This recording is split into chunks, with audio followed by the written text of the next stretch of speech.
It's Nolan.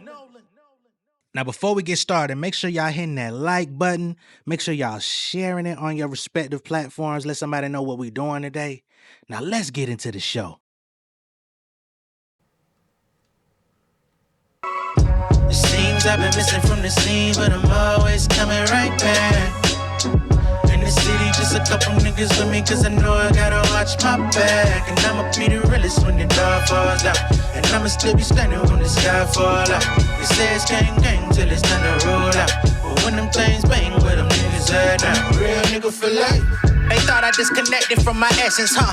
Rocking shades, but never blocking my blessings, Come from a place where it's dreary like fatal fury. The hardest fight that you face is a jury. We never worry, nigga. Ain't seen a marriage providers coming, we grown for it. Gun smoking new pause, death stuff in new force. True gold, blue tour, shooting at your coupe door. Niggas catch a body, then rap about it on TuneCore. That's why I'm distant in my DMs. Rappers trying to be friends, but I don't think to me sin.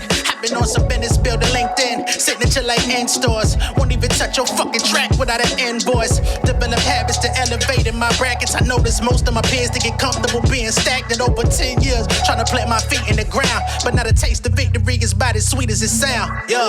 What's going on, beautiful people? It's the kid J Nolan here. Welcome back to another episode of Inside the Industry, your number one source for music, entertainment, commentary, and breakdowns. Hope everybody's doing well out there. Since this whole Diddy thing has started, I've told y'all multiple occasions that I'm not going to be able to do daily updates on this thing. Can only really get to the high level conversations, the stuff that's most exponential in the happenings of the trial. Yesterday, there was a very explosive testimony from Capricorn Clark that I didn't have time to get around to. So I'm going to talk about that today. But before we get started on that, I want to go ahead and just share this quick story from the AP, the Associated Press, because Diddy and his legal team tried to file for a mistrial today, and it has been expediently denied. Okay?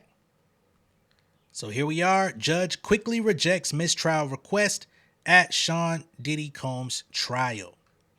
Okay, a federal judge immediately rejected a defense request for a mistrial on Wednesday at the trafficking trial of Sean Diddy Combs after his attorney said prosecutors tried to imply to a jury that the music mogul interfered with the investigation into rapper Kid Cudi's firebomb Porsche in 2012. Although such mistrial requests are common during lengthy federal trials involving hundreds of pieces of evidence and dozens of witnesses, this was the first request at Combs' trial, which is in its third week of testimony in Manhattan. Combs has been active in his defense, regularly writing notes to his lawyers, and they have consulted with him as they question witnesses. These are court depictions because we can't actually see what's going on in the courtroom.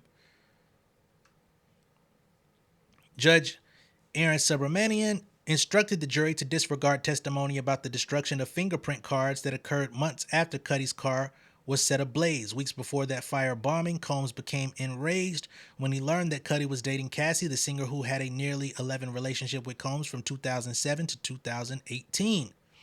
The Molotov cocktail used to burn Cudi's car in his Hollywood Hills driveway was fashioned out of a 40-ounce Old English 800 malt liquor bottle and a designer handkerchief, according to Lance Jimenez, an arson investigator for the LA Fire Department, and photographs shown in court. The defense's mistrial request came after Jimenez testified that fingerprints taken from Cudi's burned up Porsche 911 were destroyed in August 2012, about 8 months after the fire. Jimenez said someone in the Los Angeles Police Department who was not involved in the investigation ordered the fingerprint cards destroyed. He said that was not normal protocol. And that falls in line, I hate to say, but that falls in line with Lil Rod, who people believe is a liar. He's a this, he's a that. But he said Diddy had people in the police department or people that were connected to the police department in LA that could make some things disappear. They saying that the motherfucking fingerprints from the scene were destroyed by somebody who was not involved in the investigation. Okay? People can, hey, some of y'all want Diddy to be free. Hey, pray to the God that you pray to, okay? It has nothing to do with me. Combs, 55, has pleaded not guilty to charges that he led a racketeering conspiracy for 20 years that relied on fear and violence to get what he wanted. If convicted, he could face 15 years to life in prison. Cassie and other witnesses have testified that she was repeatedly beaten by Combs, and she says she was frequently coerced to engage in unwanted sexual acts. Defense attorney Alexandra Shapiro asked for the mistrial during a morning break with the jury out of the room. She told Subramanian that prosecutorial misconduct had occurred and said there's no way to unring this bell.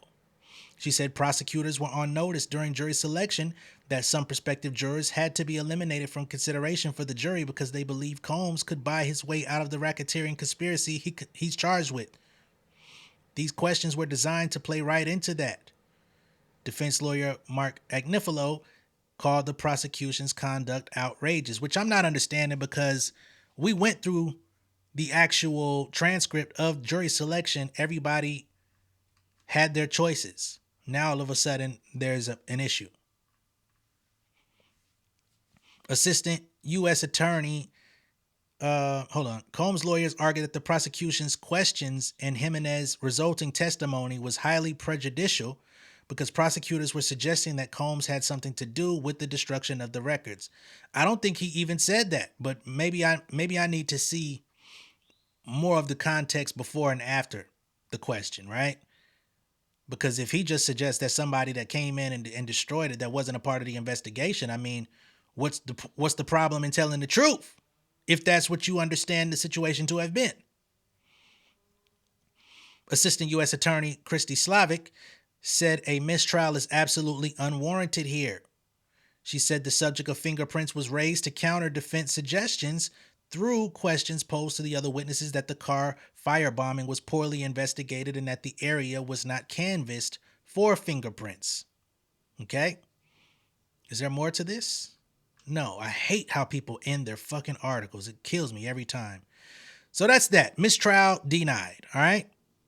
So now we're back to Twitter on Inner City Press to go through Capricorn Clark's testimony from yesterday, in where she gets into some of the details, filling in some of the blanks as to the relationship between Cassie and Kid Cudi, some of the events that happened pertaining to Kid Cudi's home, Kid Cudi's car being exploded, her dealings with Diddy, her employment with Diddy, things that she had to face while working for Diddy, being abducted, being blackballed in the industry for resisting against, wanting to not work with him anymore.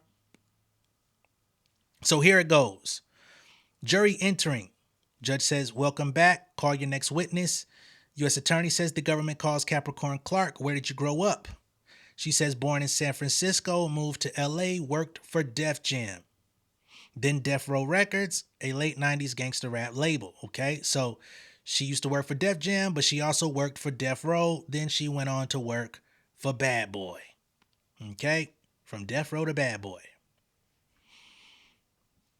What was your relation to Suge Knight? She said, he's the father of my friend's child. Okay, so a little closer than you would probably expect. They say, then you worked for Sean Combs. Capricorn says, yes, he is over there in the blue sweater. I worked for him from 2004 to 2012. 8 years. They jump right into it. They say, were you kidnapped? She says, yes.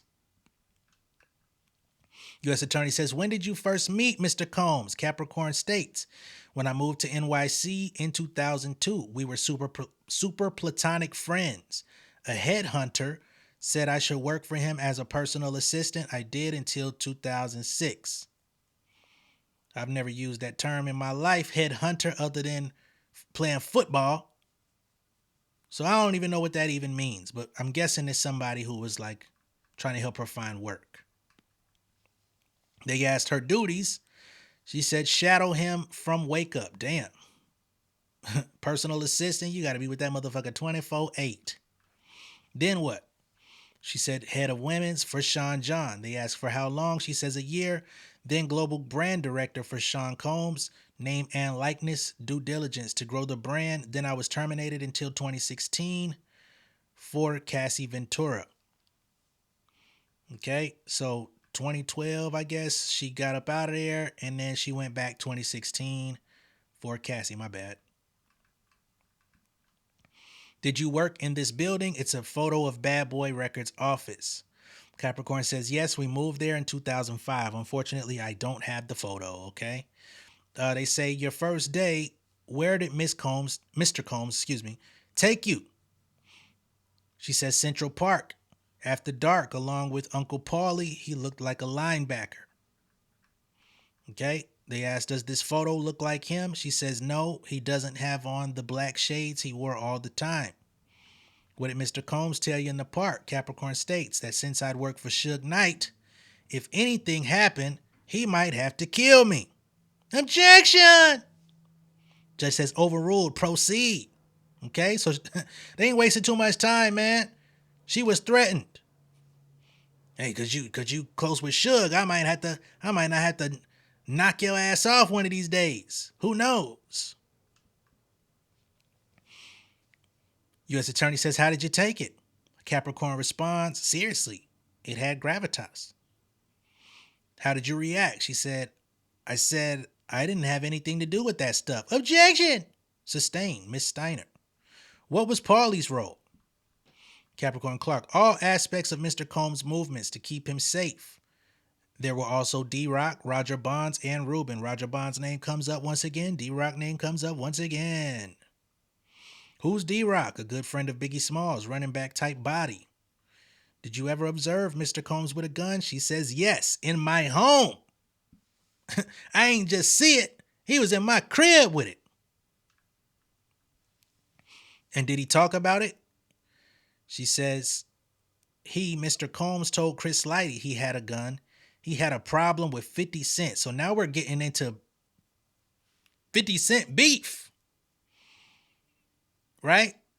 Now, keep in mind, 50 Cent has been low-key dissing Diddy for the better part of like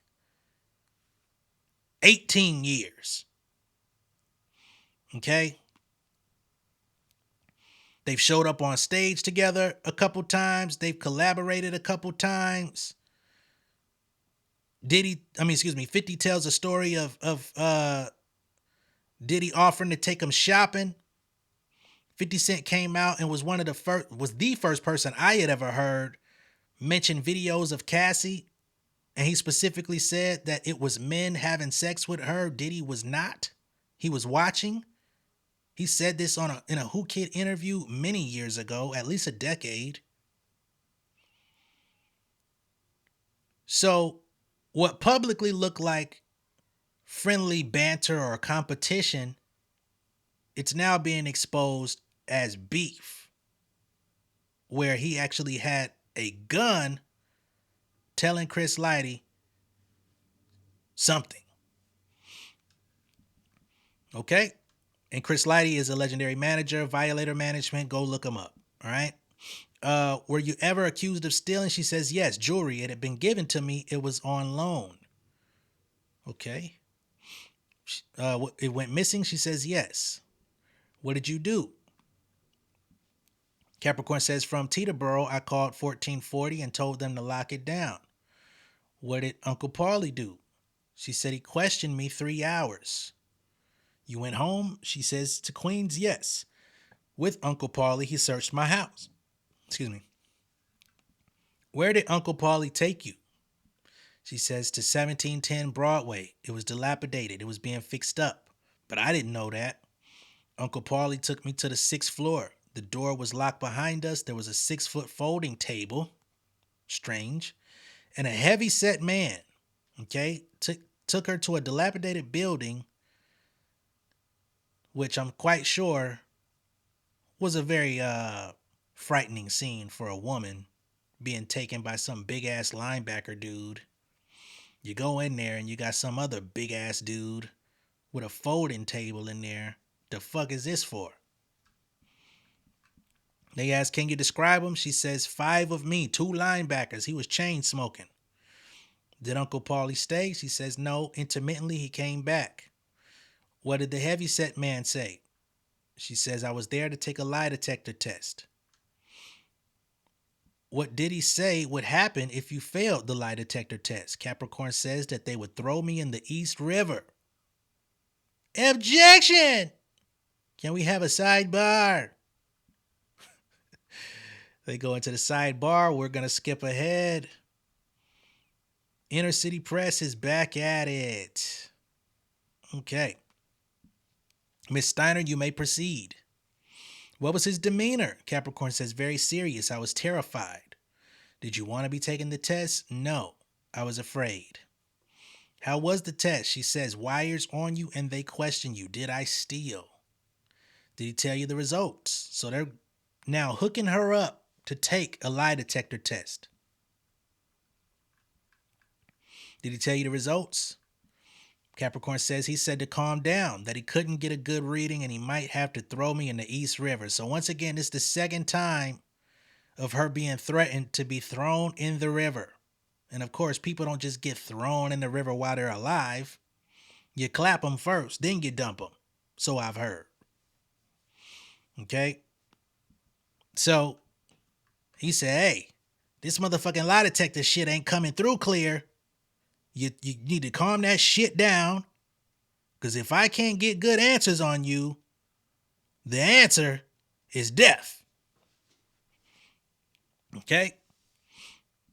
U.S. Attorney says, anyone else in the building? She says, not to my knowledge. Could you leave? No. Paul said no.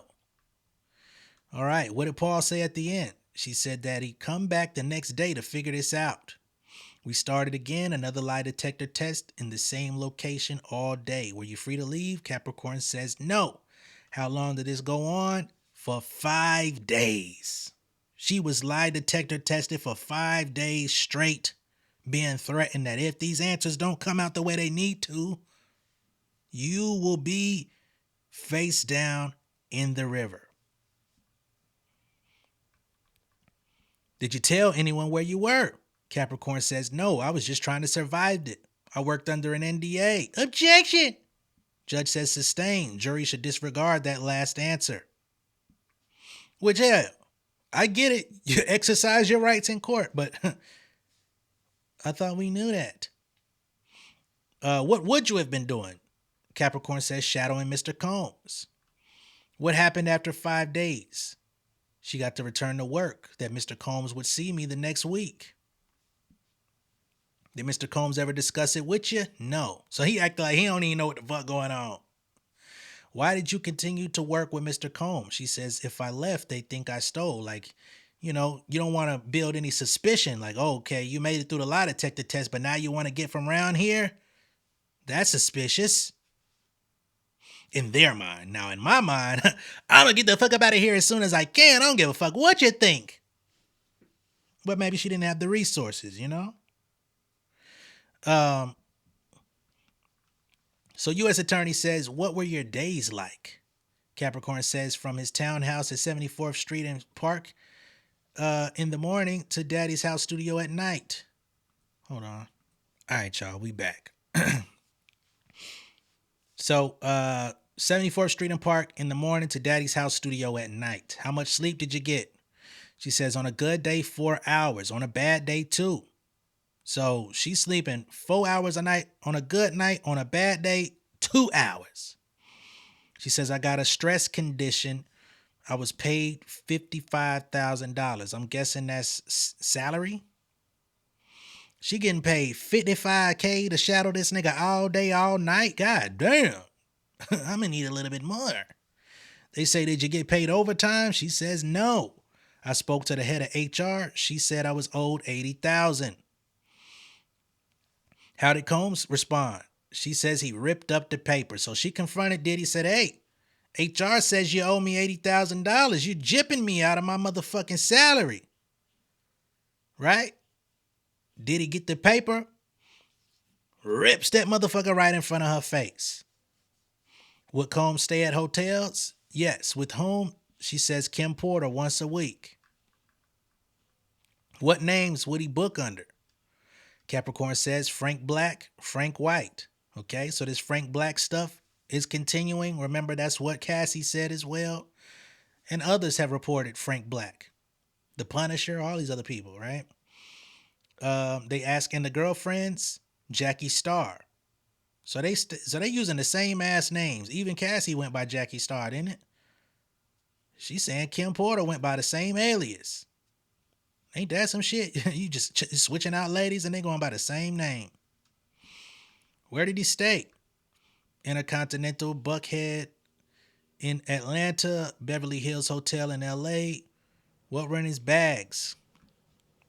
Capricorn says a camera, small bottles of baby oil and lube, cameras, every time. So here we are. Baby oil and lube. And this is with Kim Porter, she say. So anybody who was speculating that she was in the life, sounds like it to me. What would you be doing? She says watching TV, ordering room service, keeping up on sleep. Afterward, I'd sweep the room for anything left behind. So she just had to be around. Now, I don't know if she's in the room or if she's in a room adjacent or parallel or around. But then afterwards, she'd have to come through and sweep up. Now, remember, these are big-ass suites. So maybe she could go elsewhere in there, but still, who wants to be hearing and witnessing all that? Any damage? She says baby oil. Okay? So I'm guessing the baby oil will be smeared on walls and dripped around all through these rooms. How frequently would Mr. Combs stay in a hotel with Cassandra Ventura in 2008? Capricorn says like once a week. At L'Hermitage, the London Intercontinental for several days. The IV drips. Here we go with the IV drips. Did he speak to you about his relationship with Miss Ventura? Capricorn says yes. Miss London was there, Chef Jordan in the other. London as in Lauren London.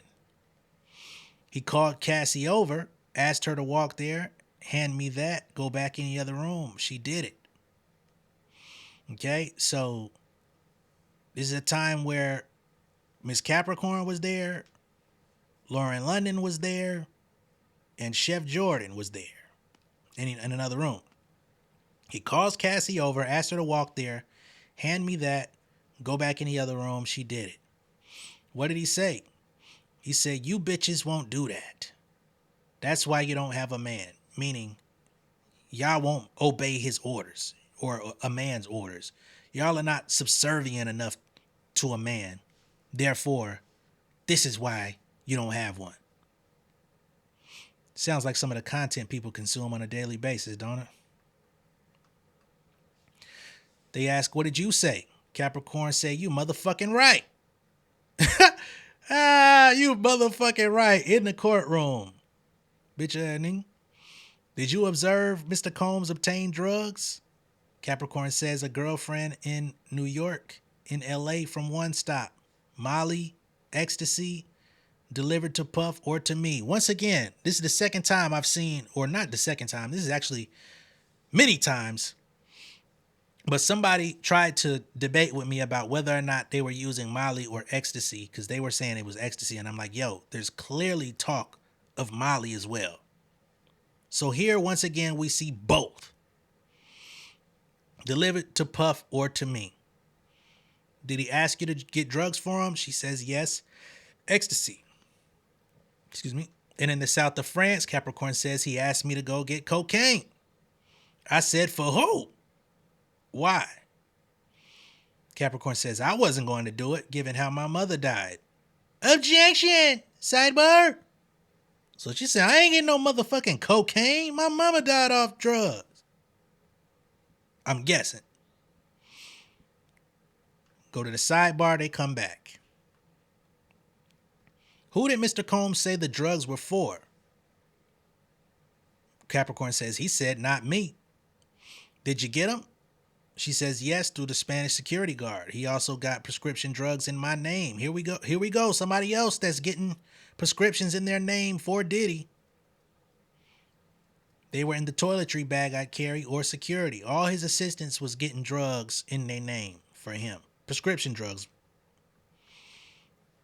What about bulk cash? Capricorn says, yes, 100,000 euro coming back from Europe.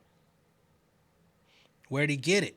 club bookings in Europe. He'd keep it, then give it to security, then into his bedroom personal safe, which a lot of artists get paid cash for their bookings, so that's not abnormal or anything. But how to use it? They ask, violence? She said, fighting. Was Mr. Combs violent with you? Capricorn says, yes. At Star Island, he told me, you are not to leave this house. Pharrell Williams was brought in by boat. I returned Mr. Walker to Palm Island. He called and said, where the fuck are you? You can't have a life. One time I asked the chef if there was turkey bacon. She said, no fucking turkey bacon. I said, I hate it here. The chef told Mr. Combs, and he pushed me again and again. All right. So there at Star Island, Pharrell gets brought in by the boat looking like a music video. You know what I'm saying? Everybody's having a great fucking time. She like, damn, can I get some turkey bacon in this bitch? Hey, doing all this, I'm getting drugs for you motherfuckers. I'm trailing you 24/7. The least I could request is no fucking pork. They said, hell no, we ain't got no motherfucking turkey bacon. She says Diddy began to push her. Okay. What did he say? She says Diddy said, if you hate it here, get the fuck out of here. Okay. They asked, did you leave your employment? Capricorn says, I did. They asked, but you returned. She says, as global brand director. Okay. So she left from being his personal assistant and she comes back as global brand director. Okay. They asked why. She said he was impressed by what I did in the job I left for. A couple of albums. He said, you wouldn't have to work directly for me.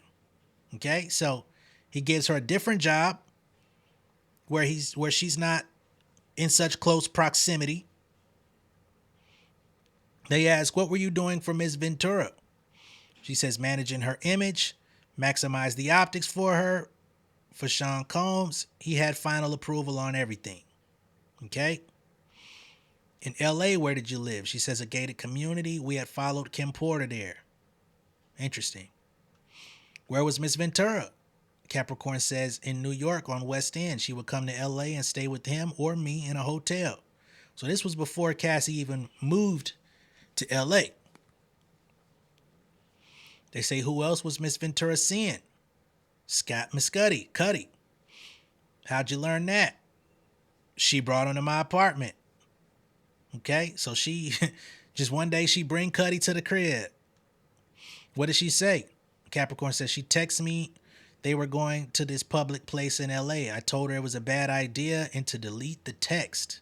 Okay, so she's dealing with, as in Cassie is dealing with Kid Cudi, and she's about to go out in public with this man in LA, which of course paparazzi was going to capture it. It was going to be a big problem. And Capricorn said, no, terrible idea. Delete that shit. Delete all that shit. They say, why? Capricorn says, if Mr. Combs learned about Mr. Muscuddy, Mr. Combs paid for my phone and hers. So he gonna come searching. She says, I took Cassie to Best Buy to get a burner phone. So one of the burner phones that she had in her possession, Capricorn was the one who gave it to her. When did Mr. Combs return to town? She says, not long after. He took Cassie to a hotel, the Cipriani. And then December 22nd, 2011, between 5:30 and 6 a.m., there was banging at my door. Damn, she gave the date and time. What did you see through the peephole? A furious puff. Objection! Ask another question, Miss Steiner. What was his movement? Pacing with something in his hand. Did you open the door? She says, I did. What was he wearing? Button-down sweater, torn pants. Torn pants? What the fuck, nigga? What was you, swimming in the bushes? And he was holding a gun. Maybe the pants were made that way. He came into my apartment and said, why didn't you tell me? Who is Scott? I said, I don't know any Scott. What did he say? Here's the quote. We going to kill this nigga. Who's Scott? I'ma kill him. Where was the gun? Capricorn says, in his hand. I said, I didn't want to go. He said, I don't give a fuck what you want. Get dressed. What concerns did you have? She said he'd never come to my house.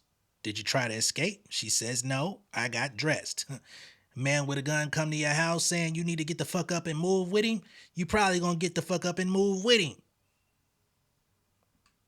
Who joined in? Capricorn says Ruben in the black Escalade executive class. Where was Ruben? She says in the driver's seat. I got in the back seat. Right hand side, Mr. Combs was in the left next to me. Usually he would have sat in the front. Gun was in his lap. How long does it take to drive from your home at the time to Cuddy's house in Hollywood Hills? She says if you push it, 15 to 20 minutes. What did Mr. Combs and Rube do at Cuddy's house? She says they went in. Could you see in? She says yes. What did you do? Capricorn says I called Cassie on her burner. I said, Cassie, where the fuck?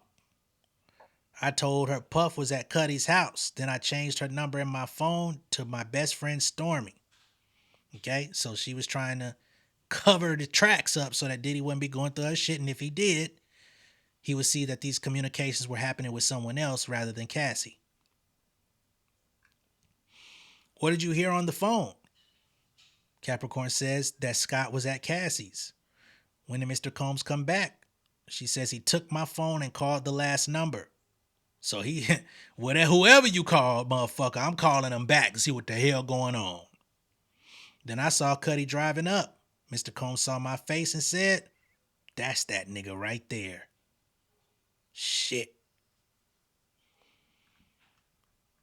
Capricorn says we drove off and saw the police driving the other way towards Cuddy's.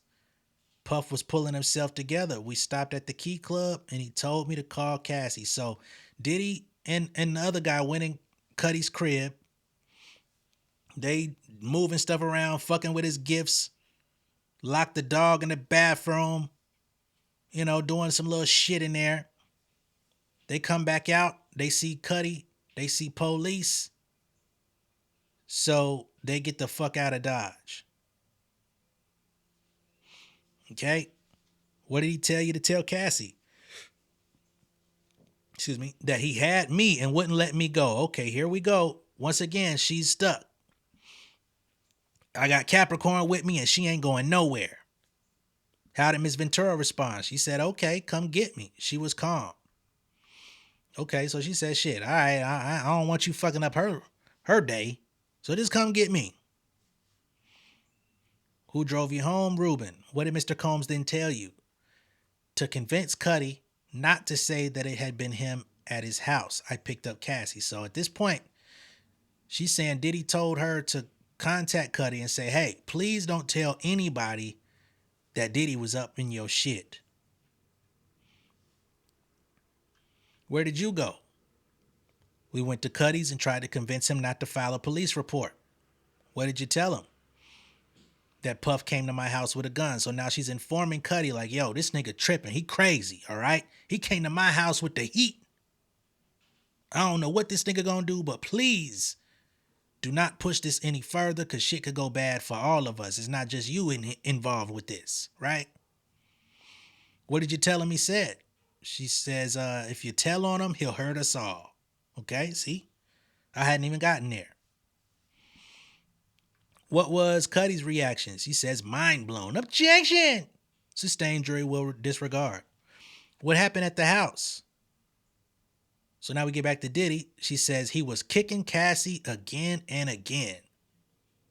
Okay, so he's got Cassie back in his possession. He's pissed off. And she says he is repeatedly kicking her. How was Cassie?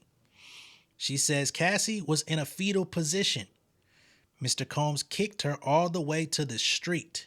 She was crying silently. I don't even know how you do that. That's some wild shit there. Kicked her from in the house to the street. Where was he kicking her? Her back, her backside. She begins to kind of choke up here. They say, where were you? She says 5 feet away. So was Rube. What did Mr. Combs say to you? She says, he said, if you jump in, I'ma fuck you up. So he then threatens Capricorn and says, if you try to save her, you're going to get the same treatment. What did Rube do? She says nothing. Who did you call? She calls D-Rock. I told him, tell your brother to stop Puff. He's kicking the shit out of her. Right? And D-Rock was supposed to be Cassie's security detail any fucking way, and he turned out to be useless. Capricorn says, I called Paulie too. I said he'd take care of it, but Rube did nothing. What next? Mr. Combs told me to get the fuck out too. I left on foot. So at this point, he excuses her. Could you still see her getting kicked? She says, until I went around the bend. So he's just completely continuing to kick Cassie until she was too far out of sight to even still see it. Then who did you call? She says, Regina Ventura. I told her, he's kicking the shit out of your daughter. I can't call the police, but you can. So she calls Cassie's mom. Why didn't you call the police? The mission of the day was to get Cuddy, so no calling police. Hey, she's following orders, but she's at least calling Cassie's mama to let her know, hey, your child is being abused. This email, who's it from? She says, Cassie, she wrote that he would be releasing sex tapes about me and he would have someone else hurt me and Scott. Okay? So at this point, Capricorn is saying that Diddy is threatening to release tapes. Ain't that been the story the whole time? And y'all keep saying, no, she stayed. No, he's not coercing her. He's not making her do nothing. Well, here we go again with blackmail. Do you recall if you responded to this? She says, I don't. Did law enforcement call you? She says, the arson investigators. Cuddy had given them my name.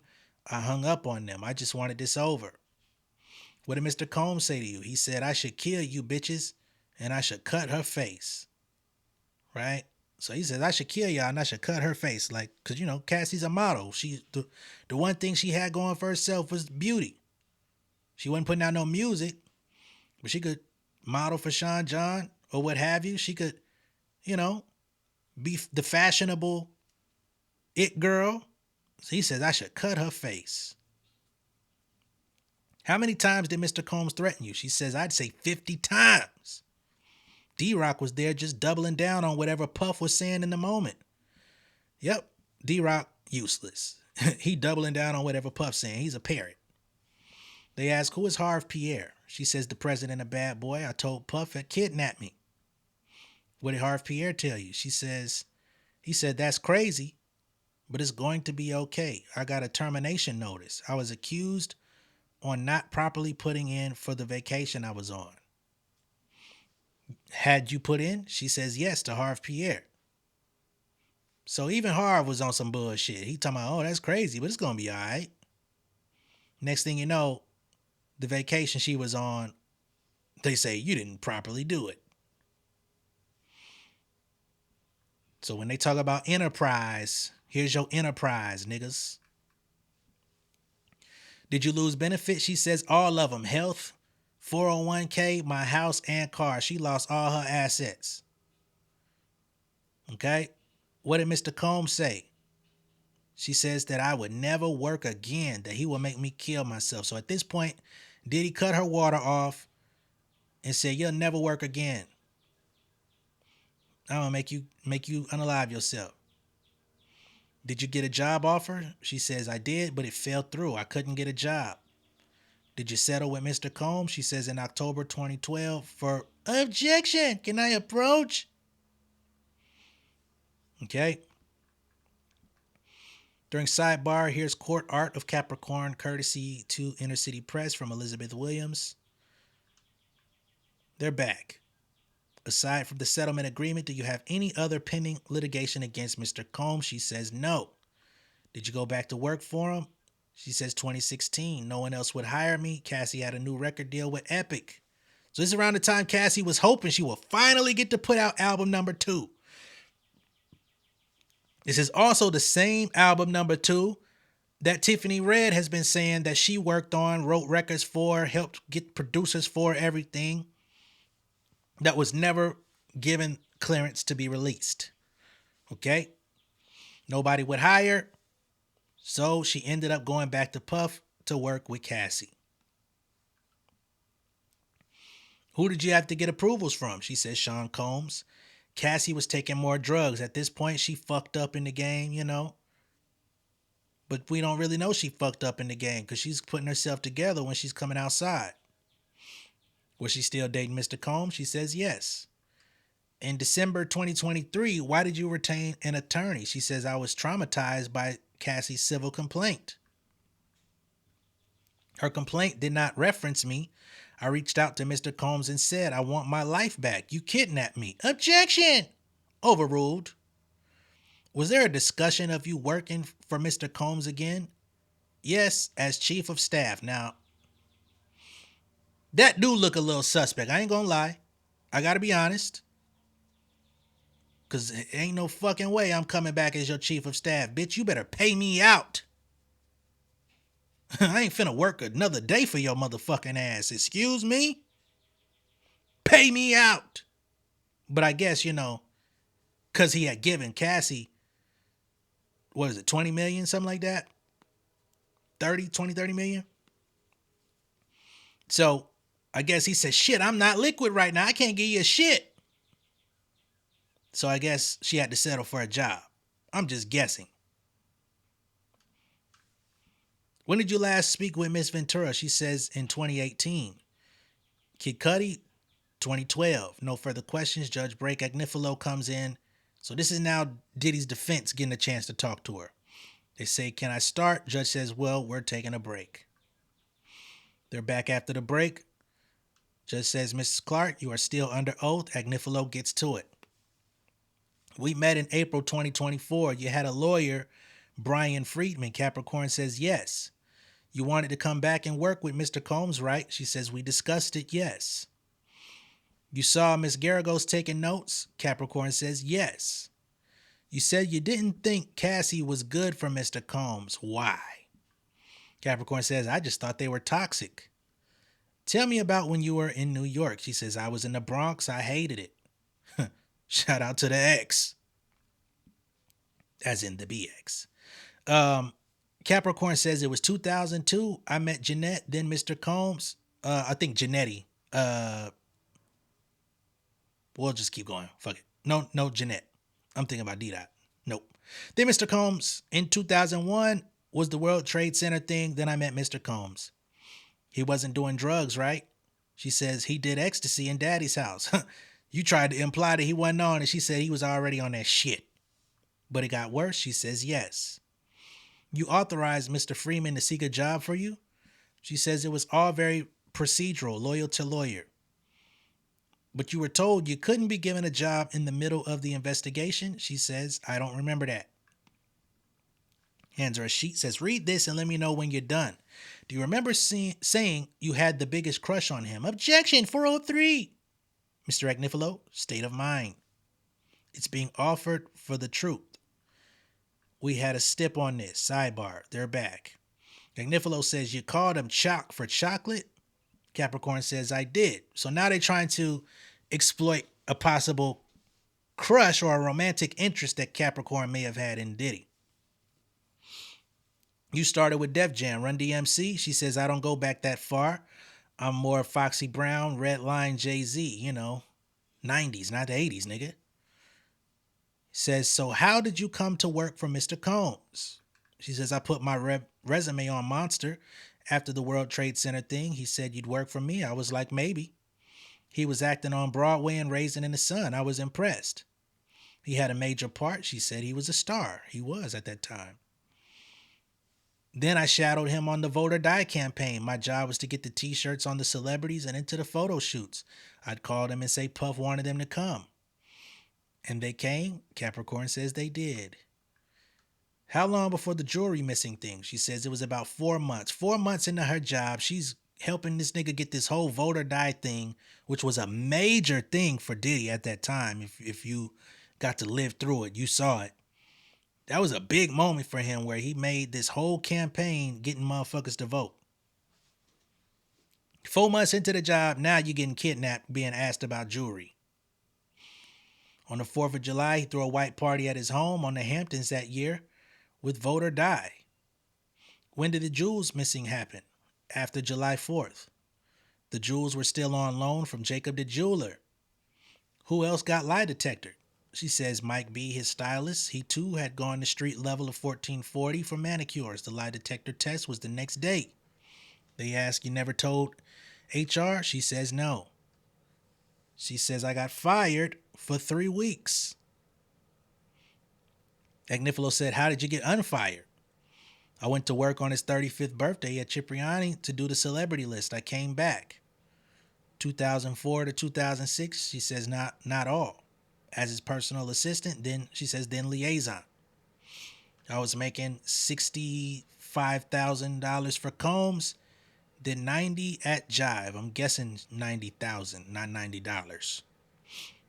Why'd you come back to Mr. Combs? She said I had gotten top records for Robert. Mr. Combs said he was impressed, asked me to come back for Sean John for Women. So she worked the Robert project at that time, helped him solidify some big motion. He said, I need you back. Capricorn says, I think I was a really good employee for him. How, he told you were awesome? She said he did not use that word. You worked hard for him? She says, I did. Others worked hard too, right? She says, not as hard as me. She says, I did learn a lot from Mr. Combs. She begins to almost cry. He broke that glass ceiling for us black people in the business world. Agnifilo says, you need a minute? She says, no, it's just complicated. They then take a break. Judge says on DNA questions to Inspector Jimenez, the government's objection is overruled. We asked for a bit longer. We've not been able to eat lunch. We are running ahead of schedule. Our case may be closer to 5 weeks than 6 weeks. Is that all for no. Is there more with Capricorn? Okay, there is. So they come back. U.S. Attorney says they propose to use communication between Ms. Clark and Ventura. We don't see any non-hearsay purpose. Agnifilo says there are logistics and photo shoots being discussed. She testified this on direct. Agnifilo says the direct went more negative than we expected. The theory is that Ms. Ventura was not permitted to be creative. Judge says in the future, in what you submit overnight, okay? As in, let us know this shit ahead of time. Agnifilo and them been doing this shit a lot. Diddy's defense has been like throwing shit at the judge that the prosecutors are objecting to, but judge is like, you keep pushing this shit. Send me this shit ahead of time. Okay? Judge says in their defense, submission over the weekend, the defense argued the album cover was relevant, right, Miss Shapiro? She says yes. Miss Ventura is topless with her arms crossed. So let's have Miss Clark come back. They bring her back in. They say, when you went into the park, it was to Tavern on the Green. She says, we parked there earlier in the day. In the park, we ran into Nas, which they claim Capricorn dated Nas at some point. Non-related, though. When you say he had Miss Ventura spin, who was there? Let me show you what you said. You said Lorianne Gibson was there? Boom cat. Capricorn says they misheard me. When did you first meet Cassie Ventura? I met her with Ryan Leslie. Why did you not get along with Cassie sometimes? Capricorn says in 2008, she got more bravado being his girlfriend the longer it lasted. She thought I was being paid to help her. Objection! Sustained re-ask. She said Cassie was getting a big head just from fucking with Diddy. What did you see? She went from being a sweet model to being a feisty girlfriend. Do you think she was talented? Capricorn says she had talent and was very beautiful. What? But not talented? Capricorn says she was not. I have good taste. Interested. So there's a misquote in here, because how you going to say she had talent and was very beautiful? Maybe she said she had no talent. It was a misprint. Capricorn says talented to me is Whitney Houston and Mariah Carey. Can't be mad at that. Cassie, she was more of a studio musician. She needed things equalized. And of course, equalized. You think auto-tune, think beefing up the vocals, making them sound stronger than they really are. There's a lot of things you can do. Did she perform live? She says a couple times, not the greatest. And remember, Cassie even talked about some disappointing performances. Was she a hard worker? She said at times. When wasn't she a hard worker? Capricorn says she preferred to be with her boyfriend. When we moved to LA after Kim had the twins, 2009ish, I saw her developing more of her relationship with Puff, with Mr. Combs. He supported her. She says yes, with stylists, other musicians, all the components to make a star. Did she get more help than others? She says yes, Young Jock and groups from Atlanta. I developed French Montana. I ran into Cassie. She says she had a new deal with Epic. I dressed her like David Bowie. We did a photo shoot at my house. We wrote a mini movie. This got to be later down the line. Ain't no fucking way. Y'all went from Young Jock to a new deal.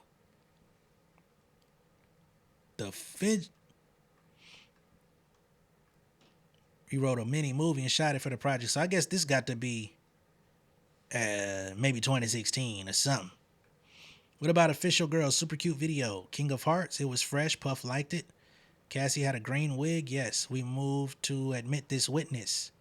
They say there is a ceiling issue. You don't remember this? Email. Capricorn says, I don't. Here in 2012, you're setting up a recording session for Cassie. She says Mario Winans was for the chairman. For Mr. Combs, yes. When did you learn Cassie was dating Kid Cudi? Fall of 2011, I picked her up there. You believe that after Thanksgiving, Miss Ventura and Kid Cudi were what? She says getting to know each other. Why'd you get a burner phone at Best Buy? Capricorn says, I told her you cannot do this on your bad boy phone. How did you know about burner phones? Capricorn says, I grew up in LA, goddammit. What the fuck you mean? What do I know about phones? Grew up around drug dealers, killers, and pushers. That's me saying it. In December 2011, Mr. Combs was at it. She worked for fucking Death Row. How's she not gonna know about motherfucking burner phone? That's the least she learned. In December 2011, Mr. Combs was at an orphanage in Almaty, Kazakhstan. She says, I heard it was Russia. How did Mr. Combs get into your building? I was told a security guard got fired. What was his name? Some random security guard. What did he look like? Black guy, younger than 35. What was Combs doing with the gun? Capricorn said he had it in his hand. He wasn't pointing it at you? She says no. But you told the government he pointed it at you. Capricorn says, it says, or waved it around. That's more correct. Okay? So he was waving it, not necessarily pointing it direct. Where did you change into street clothes? She says, in my closet. Isn't it true you went so that Mr. Combs wouldn't do something stupid? She says, no, I went because he said I didn't care. I didn't want to go. Why are you going to try to misquote me? You went so he didn't do something stupid? No, motherfucker. He said, I don't give a fuck what you want to do. Get in this motherfucker. He's a jealous guy. She says he has a bad temper.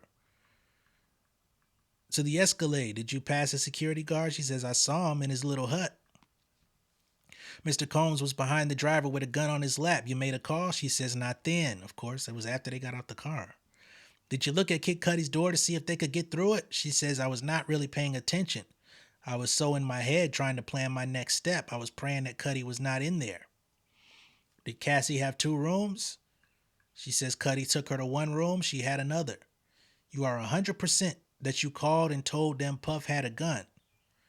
She says, yes, I said it very quickly. I didn't want Puff to see me on the phone.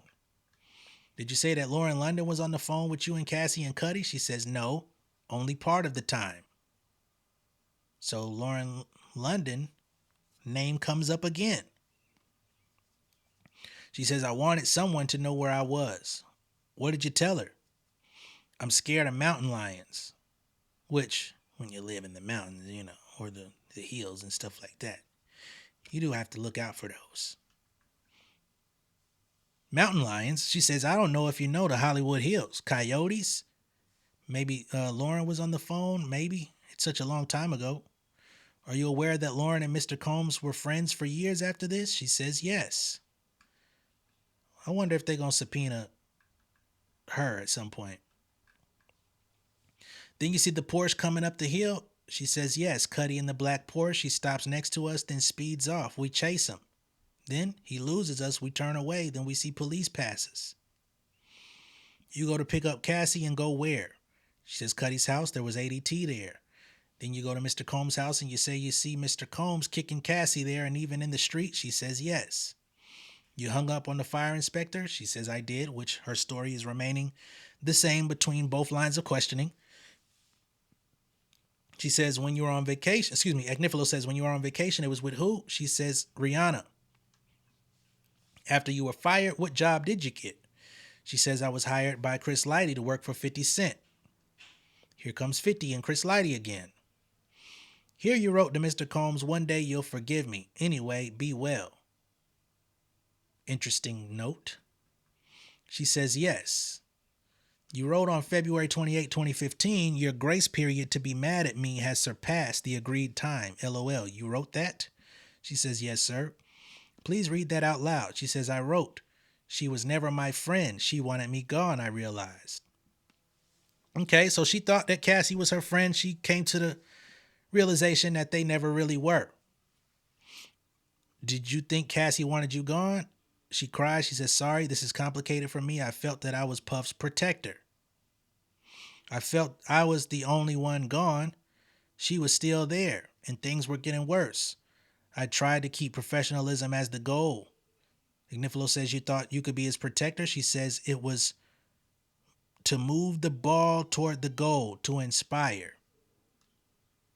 So she looked around. She was fucked up. She was out the circle. Cassie was still there living it up, doing freak-offs. And, you know, I guess to her sights, it seemed like everybody was still living a great life. She was fucked up. She couldn't find a job, really. She got this one little job over there with Chris Lighty, which I'm guessing is going to go bad. So let's see if they ever get back to that. Okay. Did it hurt that he would only take you back because Cassie wanted? She says, yes, I have no parents. My son is autistic. My stakes are higher. How much more? She says, can I talk to, Ignifilo says, can I talk to the government? They go sidebar. Just a few more minutes and we'll get you out today. She says, thank you, sir. You did a lot of great work with Cassie in 2016 and 2017, right? She said, I believe so. Cassie had addiction problems. She confirms. You made a short movie with her? She said it was called Love a Loser. You wrote to him asking for forgiveness? She says, I wanted my life back, my dream, my competency. Agnifilo says, when you met with me, you wanted to work for him, right? Capricorn says, once again, we discussed it. Agnifilo says nothing further. Miss Steiner, how much was Mr. Combs required to pay you? They go to a sidebar. What happened with the job with Chris Lighty? She says, he died the day before I was supposed to start. Ain't that about a bitch? Then at Interscope, it wasn't about a job. They told me to leave Puff alone. Agnifilo says, objection! Sustained. She says, I was blacklisted. Objection! Sustained. Why did you return to work for Mr. Combs? So people could see I wasn't disposable. At this level of business, he held all the power. Why did you meet them? Get my life back. In the kidnapping, did Mr. Combs carry a gun? She says yes. Jurors, I know we kept you longer than I said. Thank you. See you tomorrow. Judge says tomorrow, LAPD, LAFD, Jimenez, Nash, and Mia. What about the VTC with Mr. Combs in MDC Brooklyn Jail? There are logistical difficulties in the evening. They believe they are being flexible. We get cut off after 5:30. So that's the end from yesterday. And as y'all can see, she got the job with Chris Lighty working for 50 Cent. And Chris Lighty dies the day before she could even start. That's some crazy stuff there. Now, if you're familiar with that situation, even a little bit, you know 50 Cent launched an investigation into Chris Lighty's death. It was reported an unaliving of himself, self-inflicted. He believes, and many others in the industry that worked with Chris Lighty believe that someone did it. Who, we don't know, but that leaves some open-ended questions as well. Talking about you going to forgive me one day, Because of course, if I'm leaving your company, I'm not working for you. Nobody else in the industry will hire me. Chris Lighty give me a chance. I'm gonna go work for 50, and we know 50 and Diddy ain't rocking. I guess that's what the forgiveness was about. Next thing you know, Chris Lighty dead. Very interesting. I can't say anything as to why. Just telling y'all what was discussed in court. Very interesting testimony from Miss Capricorn. Y'all be sure to let me know what y'all think of it down below in the comments. Be sure to like and share this video. If this is your first time seeing me on YouTube, go ahead and subscribe to the channel, become an insider. I'm going to have to look forward to seeing what Miss Mia has to say, who also worked for Diddy at one point. I'm going to have to look into that today. If I happen to report the day after on some things, that's going to be the closest that I can do to stay up to date. Otherwise, we're going to miss it, all right? But there are some other content creators out there. Shout out to Armand Wiggins doing coverage. Shout out to Lauren LaRosa doing coverage. Shout out to Inner City Press giving us the up-to-the-minute releases of what they're saying in the courtroom. There's some other folks out there in New York that's doing it. I ain't there, so I can't give you the latest and greatest from that. Not up to the minute, all right? I'll catch y'all later, though. Peace. King of my city and cul-de-sac. Coming out swinging like soldier rag. Leading my people like quarterback. But I study this shit, I'm an almanac. Had to get up and grind. Knowledge is booming, I'm here to apply. Came with the chip and the dip, it just single the mind. We finna do more than survive. I need my check. Spinning the block for the Gouda. We hitting the jeweler to flood out the net. We don't do beef for computers, I'm straight out the sewer. We come when you rest. Niggas be looking perplexed, so keeping my foot on their neck. No map, I trust my gut for the quest. But drama, I'm fully abreast. I was ready for years and they died of me. All of a sudden they tell me they proud of me. I been dropping these haters like calories. Cross some out, came back with some boundaries. Stand for my honor, but too raw, no corner. Packing the stick with a drummer. Wanna catch my bad, won't fumble. I done came too far to be humble.